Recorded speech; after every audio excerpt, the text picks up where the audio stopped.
ঈদে অতিথি আপ্যায়নে মুখে দিলেই বেরিয়ে যাবে এরকমই 4টা সহজ ডেজার্ট রেসিপি আজকে আপনাদের সাথে শেয়ার করব। আসসালামু আলাইকুম। আমি আজকে আপনাদের করে দেখাবো 4টি ভিন্ন স্বাদের দারুণ মজার পুডিং রেসিপি। তো আমার রেসিপিগুলো যদি আপনাদের ভালো লেগে থাকে তাহলে আমার চ্যানেলটাকে সাবস্ক্রাইব করতে ভুলবেন না। আর আমার প্রতিটা ভিডিওর নোটিফিকেশন সবার আগে পেতে বেল বাটনে একটা ক্লিক করে দেবেন। তো চলুন গিয়ে দেখে নিই। প্রথমে আমি করে দেখাবো রাইস পুডিং। আর এর জন্য এখানে আমি চুলার মিডিয়াম হিটে একটা প্যানের মধ্যে দিয়ে দেব মেজারমেন্ট কাপের 1.5 কাপ পরিমাণ নর্মাল পানি। এরপর এই পানির মধ্যে আমি অ্যাড করে দেব মেজারমেন্ট কাপের 1/2 কাপ পরিমাণ চিনি গুঁড়া পোলাওয়ের চাল। এখন একটা স্প্যাচুলা দিয়ে পানি আর চালটাকে খুব ভালোভাবে একসাথে মিশিয়ে নিয়ে প্যানে ঢাকনা দিয়ে দেব চুলার লো মিডিয়াম হিটে 8 থেকে 10 মিনিটের জন্য। দেখুন 10 মিনিট পর চালের গায়ে থাকা এক্সট্রা পানিটা শুকিয়ে গিয়ে চালটাও কিন্তু খুব ভালোভাবে সেদ্ধ হয়ে গেছে। আর এ পর্যায়ে রান্না করা এই ভাতের মধ্যে আমি অ্যাড করে দেব মেজারমেন্ট কাপের 1.5 কাপ পরিমাণ লিকুইড গরুর দুধ। আর এখানে আমি আগে থেকে জাল করে ঠান্ডা করে নেওয়া দুধটাই ব্যবহার করেছি। এরপর এর মধ্যে আমি অ্যাড করে দেব মেজারমেন্ট কাপের 1/4 কাপ গুঁড়ো দুধ। এখন গুঁড়ো দুধ এবং গুঁড়ো দুধের সাথে ভাতটা আবারও ভালোভাবে নেড়ে চেড়ে মিশিয়ে নেব। এরপর কয়েক সেকেন্ড জাল করে নেব যেন দুধটা ঘন হয়ে আঠালো একটা টেক্সচারে চলে আসে। দেখুন 4 থেকে 5 মিনিট জাল করে নেওয়ার পর দুধটা কিন্তু অনেকটাই ঘন হয়ে গেছে এবং রান্না করা এই ভাতের মধ্যে কিন্তু ফিন্নির একটা টেক্সচারে চলে এসেছে। আর এই পর্যায়ের মধ্যে আমি অ্যাড করে দেব মেজারমেন্ট কাপের 1/3 কাপ কনডেন্স মিল্ক, সেই সাথে 1/4 চা চামচ দারচিনির গুঁড়ো। তবে আপনাদের হাতের কাছে যদি দারচিনি গুঁড়োটা না থাকে কোনো সমস্যা নেই, সেক্ষেত্রে আপনারা 1/4 চা চামচ জয়ফলের গুঁড়ো ব্যবহার করতে পারেন। এখন আবার একটা স্প্যাচুলা দিয়ে এই সবগুলো উপকরণ খুব ভালোভাবেই একসাথে মিশিয়ে নেব। আর মিশিয়ে নেওয়ার পর একটা বলক আসা পর্যন্ত অপেক্ষা করব। আর এক্ষেত্রে অবশ্যই খেয়াল রাখতে হবে ফিরনি বা দুধে জাল করা রান্না করা ভাতটা কিন্তু কোনোভাবেই বেশি ঘন করে চুলা থেকে নামানো যাবে না, না হয় ঠান্ডা হওয়ার পর এই ভাতটা কিন্তু আরও অনেকটাই ঘন হয়ে যাবে। তাই ঠিক এরকমই লিকুইড থাকা অবস্থায় চুলা থেকে নামিয়ে নিতে হবে। দেখুন একটা বলক কিন্তু চলে এসেছে। আর এই পর্যায়ে চুলাটা বন্ধ করে দেব এবং এই দুধে জাল করা ভাত বা ফিরনিটা চুলা থেকে নামিয়ে সম্পূর্ণভাবেই ঠান্ডা করে নেব। সেই সাথে পুডিং তৈরির মূল প্রিপারেশনে চলে যাব। আর এর জন্য আবার একটা বড় সাইজের মিক্সিং বোলের মধ্যে আমি দিয়ে দেব নর্মাল রুম টেম্পারেচারে 3টা ডিম। সেই সাথে অ্যাড করে দেব মেজারমেন্ট কাপের 1/3 কাপ চিনি। আর দিয়ে দেব স্বাদের ব্যালেন্সের জন্য 1 চিমটি লবণ। এখন ডিমের সাথে চিনি আর লবণটাকে খুব ভালোভাবেই একসাথে মিশিয়ে নেব। কিছুটা সময় মিশিয়ে নেওয়ার পর যখন দেখবেন চিনির দানাটা গলে গেছে, এ পর্যায়ের মধ্যে আমি অ্যাড করে দেব মেজারমেন্ট কাপের 1/2 কাপ পরিমাণ লিকুইড গুঁড়ো দুধ। এখন দুধ আর ডিমের মিশ্রণটাকে আবারও খুব ভালোভাবেই একসাথে ফেটিয়ে নেব। ফেটিয়ে নেওয়া হয়ে গেলে এ পর্যায়ের মধ্যে আমি অ্যাড করে দেব আগে থেকে যে ঘন ফিরনিটা আমরা তৈরি করে রেখেছিলাম। দেখুন সেই ফিরনিটা কিন্তু আমি ফ্যানের বাতাসে রেখে পুরোপুরিভাবেই ঠান্ডা করে নিয়েছি, কারণ গরম অবস্থায় ফিরনিটা দুধের মিশ্রণে দেয়া যাবে না। এখন ফিরনি আর ডিমের মিশ্রণটা ঠিক এভাবে আবার একটা হুইপ চামচ দিয়ে হালকা হাতে মিশিয়ে নেব।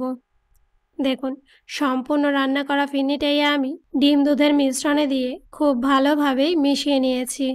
এখন 7 ইঞ্চির একটা স্কোয়ার শেপের বেকিং মোল্ডের মধ্যে সম্পূর্ণ পুডিংয়ের মিশ্রণটাই আমরা ঢেলে নেব।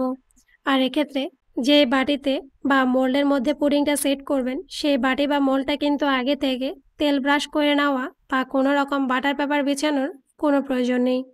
সরাসরি মোল্ডের মধ্যে পুডিংয়ের মিশ্রণটাই ঢেলে দেব। এরপর ওপর থেকে আবার একটা চালের মধ্যে সামান্য পরিমাণ একটু দারচিনির গুঁড়ো নিয়ে পুডিংয়ের ওপরে ছড়িয়ে দেব, যেন রাইস পুডিংটা দেখতে আর খেতে আরও বেশি ভালো লাগে। এখন কিন্তু এই পুডিংটা ভাপে বসানোর পালা। আর এর জন্য আগে থেকে আমি চুলার মিডিয়াম হিটে পর্যাপ্ত পরিমাণ পানি গরম করে নিয়েছি। এখন এই বলক আসা পানির উপরে ঠিক এরকম একটা স্টিলের স্ট্যান্ড দিয়ে দেব। এরপর ওপর থেকে পুডিংয়ের বাটিটা বসিয়ে প্যানে ঢাকনা দিয়ে দেব।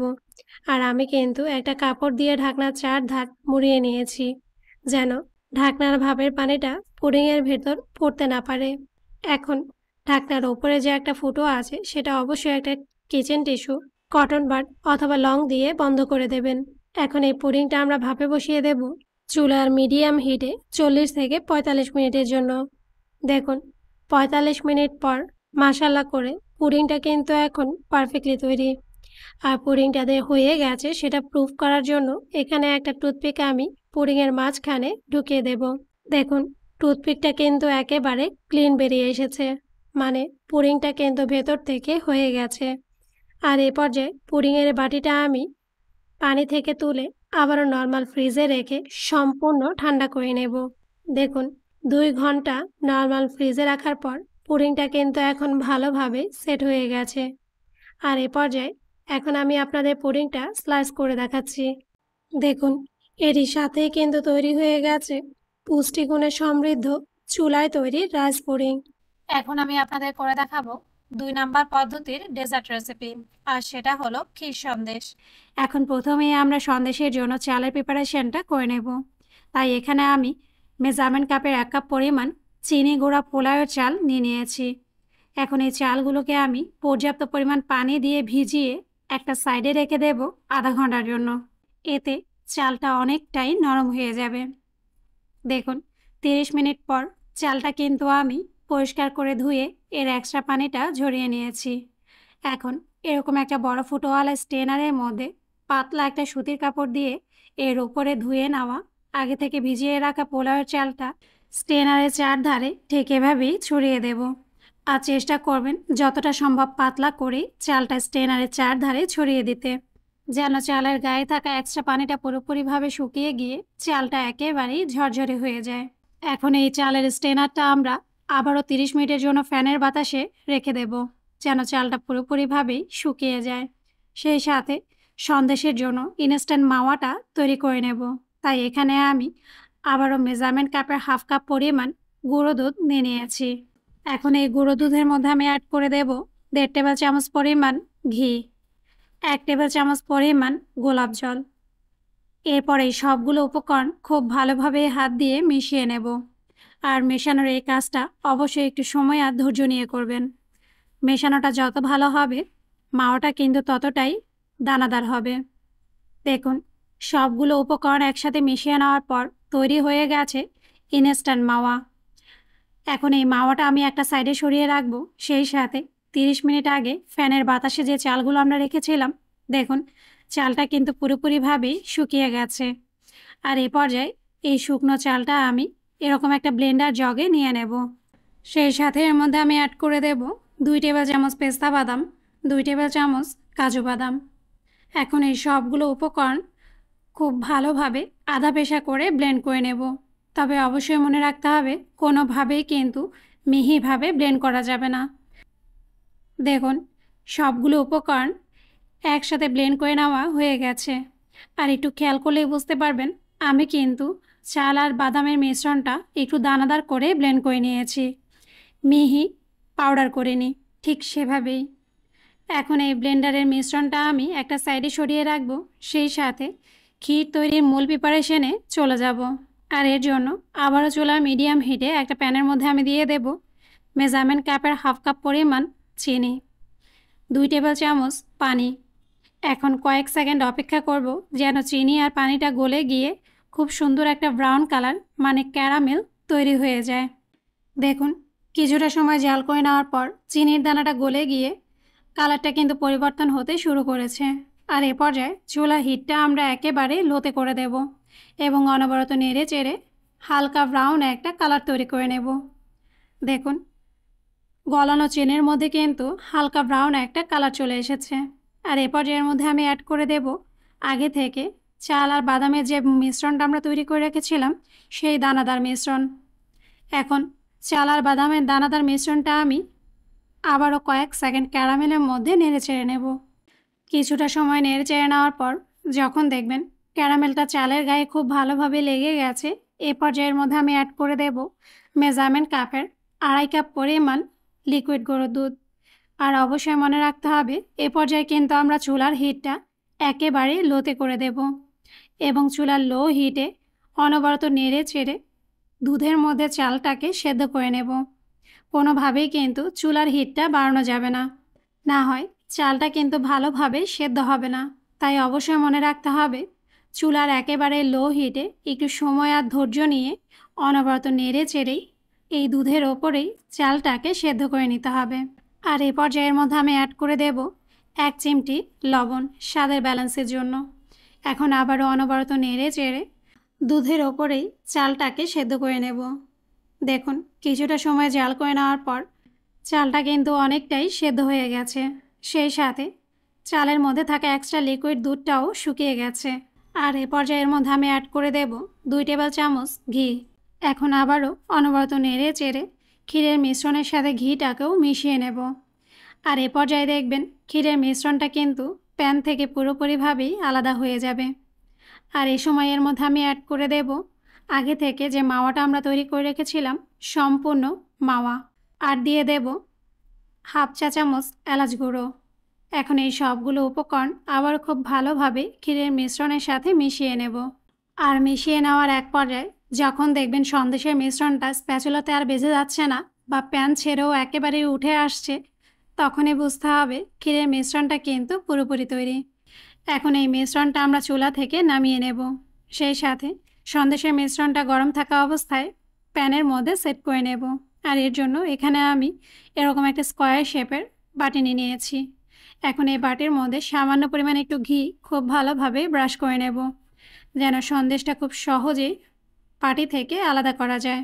এরপর সম্পূর্ণ সন্দেশের মিশ্রণটাই আমি বাটির মধ্যে নিয়ে নেব। এরপর স্প্যাচুলা দিয়ে হালকা হাতে প্রেস করে সমান করে নেব। সব শেষে এখানে আমি 1 টেবিল চামচ কাজু বাদাম এবং 1 টেবিল চামচ পেস্তা বাদাম কুচি করে নিয়েছি। এখন এই 2 ধরনের কুচি করা বাদাম আবারও একসাথে ভালোভাবে মিশিয়ে নিয়ে সন্দেশের মিশ্রণের ওপর দিয়ে দেব এবং স্প্যাচুলা দিয়ে হালকা হাতে প্রেস করে সেট করে নেব। এখন কিন্তু এই সন্দেশের মিশ্রণটা আমি একটা সাইডে রেখে দেব 1 ঘন্টার জন্য, যেন সন্দেশটা পুরোপুরিভাবেই জমে যায়। দেখুন 30 মিনিট পর মাশাআল্লাহ করে সন্দেশটা কিন্তু খুব ভালোভাবে সেট হয়ে গেছে। আর এ পর্যায়ে আবার একটা স্প্যাচুলা দিয়ে এই সন্দেশটা আমরা স্লাইস করে নেব। আমি এখানে স্কোয়ার শেপ করে কেটে নিয়েছি। এখন 1 পিস সন্দেশ আমি আপনাদের তুলে দেখাচ্ছি যেগুলো আসলে কতটা ভালোভাবে জমে গেছে। দেখুন এরই সাথেই কিন্তু তৈরি হয়ে গেছে মুখে দিলেই মিলিয়ে যাওয়ার মতো সেরা স্বাদের ক্ষীর সন্দেশ। এখন আমি আপনাদের করে দেখাবো 3 নাম্বার পদ্ধতির ডেজার্ট রেসিপি, আর সেটা হলো মিল্ক মালাই পুডিং। এখন পুডিংয়ের জন্য প্রথমেই আমরা ব্রেডের প্রিপারেশনটা করে নেব। তাই এখানে আমি এরকমই মিডিয়াম সাইজের 3 পিস ব্রেড নিয়েছি। এখন ব্রেডের চারধারে যে ব্রাউন অংশটা আছে সেই অংশটা ঠিক এভাবে একটা নাইফ দিয়ে কেটে আলাদা করে নেব। এরপর সম্পূর্ণ ব্রেডটাই আমরা এরকমই ছোট টুকরো করে কেটে নেব, যেন খুব সহজেই ব্লেন্ড হয়ে যায়। এরপর কেটে নেওয়া এই ব্রেডের টুকরোগুলো আমরা এরকম একটা ব্লেন্ডার জগে দিয়ে দেব। সেই সাথে অ্যাড করে দেব 1 চা চামচ agar agar powder, 2/3 cup liquid গরুর দুধ। এখন এই 3টা উপকরণ খুব ভালোভাবে একসাথে ব্লেন্ড করে নেব। আর ব্লেন্ড করে নিলেই দেখবেন এরকমই একেবারে মসৃণ ক্রিমি একটা ব্রেডের লিকুইড মিশ্রণ তৈরি হয়ে যাবে। এখন এই সম্পূর্ণ মিশ্রণটাই আমি একটা সাইডে সরিয়ে রাখবো। সেই সাথে যে পাতিলে আমরা পুডিংয়ের মিশ্রণটা তৈরি করব সেই পাতিলটা নিয়ে নেব। এখন এই পাতিলের মধ্যে প্রথমেই আমরা দিয়ে দেব আগে থেকে যে পাউরুটির মিশ্রণটা আমরা তৈরি করে রেখেছিলাম সম্পূর্ণ লিকুইড পাউরুটির মিশ্রণ, আর দিয়ে দেব মেজারমেন্ট কাপের 1.5 কাপ পরিমাণ লিকুইড গরুর দুধ, 3 টেবিল চামচ কাস্টার্ড পাউডার, উঁচু করে নেওয়া 1/3 কাপ চিনি, অথবা আপনারা আপনাদের স্বাদ অনুসারেও মিষ্টিটা এখানে অ্যাড করে নিতে পারেন, 1 চা চামচ ভ্যানিলা এসেন্স, 1 চিমটি লবণ স্বাদের ব্যালেন্সের জন্য, 1 টেবিল চামচ বাটার। এখন এই সবগুলো উপকরণ খুব ভালোভাবে একসাথে মিশিয়ে নেব। আর এ পর্যায়ে চুলার প্রিপারেশনে চলে যাব। এর জন্য চুলার মিডিয়াম হিটে পুডিংয়ের মিশ্রণের পাতিলটা আমরা বসিয়ে দেব। এরপর একটা হুইপ চামচ দিয়ে অনবরত নেড়ে চেড়ে পুডিংয়ের মিশ্রণটা জাল করে নেব, যতক্ষণ না পর্যন্ত ঘন হয়ে যাচ্ছে। আর কয়েক সেকেন্ড জাল করে নিলেই দেখবেন পুডিংয়ের মিশ্রণটা ঠিক এরকমই ঘন হয়ে যাবে।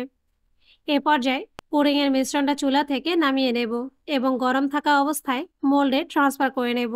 আর এর জন্য এখানে আমি এরকমই একটা সিলিকনের মোল্ড নিয়ে নিয়েছি। এখন পুডিংটা যেন দেখতে আর খেতে আরও বেশি ভালো লাগে, তাই মোল্ডের নিচের ধারে এরকম স্লাইস করা কাঠবাদাম দিয়ে ডেকোরেশন করে নেব। তবে আপনারা চাইলে এখানে পেস্তা বাদামটাও ব্যবহার করতে পারেন, কোনো সমস্যা নেই। এরপর এরকম একটা গর্ত চামচ বা ডালের চামচ দিয়ে কিছুটা পরিমাণ পুডিংয়ের মিশ্রণ ঠিক এভাবে মোল্ডের তলায় ছড়িয়ে দেব, যেন বাদামগুলো সরে না যায়। এরপর সম্পূর্ণ পুডিংয়ের মিশ্রণটাই উপর থেকে মোল্ডের মধ্যে ঢেলে মোল্ডটাকে কয়েকবার ট্যাপ করে নেব, যেন মোল্ডের ডিজাইনের চারধারে পুডিংয়ের মিশ্রণটা সমানভাবে ছড়িয়ে পড়ে। এখন কিন্তু এই পুডিংয়ের মিশ্রণটা আমরা নর্মাল ফ্রিজে রেখে দেব 2 ঘন্টার জন্য, যেন পুডিংটা খুব ভালোভাবে সেট হয়ে যায়। 2 ঘন্টা পর দেখুন পুডিংটা কিন্তু খুব ভালোভাবে সেট হয়ে গেছে। আর এটা বোঝার জন্য ঠিক এরকমই মোল্ডটাকে চারধারে টেনে ধরলেই দেখবেন মোল্ড থেকে পুডিংটা সম্পূর্ণই আলাদা হয়ে যাচ্ছে। এখন মোল্ডের ওপরে এরকম একটা প্লেট দিয়ে উল্টে ধরলেই দেখবেন খুব সহজে প্লেটের মধ্যে পুডিংটা ট্রান্সফার হয়ে যাবে। আর এরই সাথেই কিন্তু তৈরি হয়ে গেছে মালাই পুডিং। এখন পুডিংটা আমি আপনাদের কেটে দেখাচ্ছি, শুধু ওপরটাও না ভেতরটাও কতটা পারফেক্ট হয়েছে। এবার আমি আপনাদের করে দেখাবো সব শেষ, মানে হলো 4 নাম্বার পদ্ধতির পুডিং রেসিপি, আর সেটা হলো সুজির মালাই বরফি। আর এর জন্য এখানে আমি প্রথমে আমরা চুলার মিডিয়াম হিটে একটা প্যানের মধ্যে দিয়ে দেব 1 টেবিল চামচ ঘি। ঘিটা হালকা গরম হয়ে গেলে এর মধ্যে আমি অ্যাড করে দেব 4 টেবিল চামচ সুজি।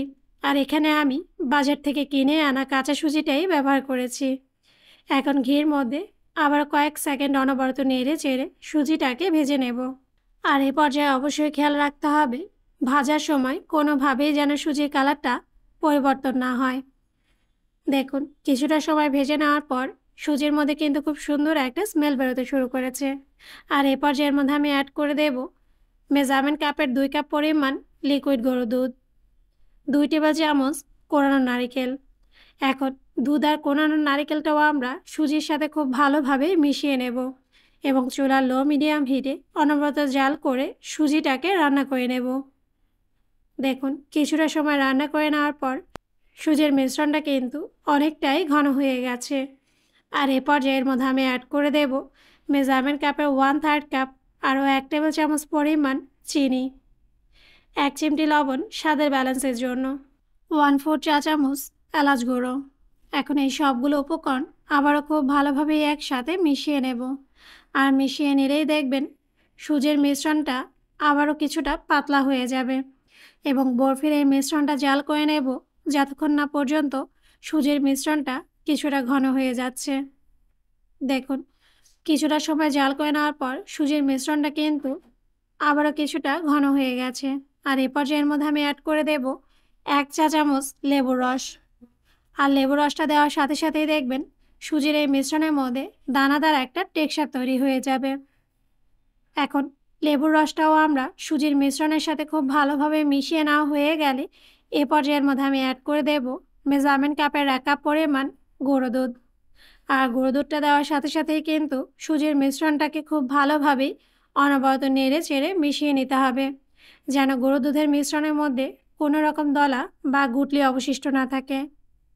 দেখুন কিছুটা সময় মিশিয়ে নেওয়ার পর বরফির মিশ্রণটা কিন্তু আরও অনেকটাই ঘন হয়ে গেছে।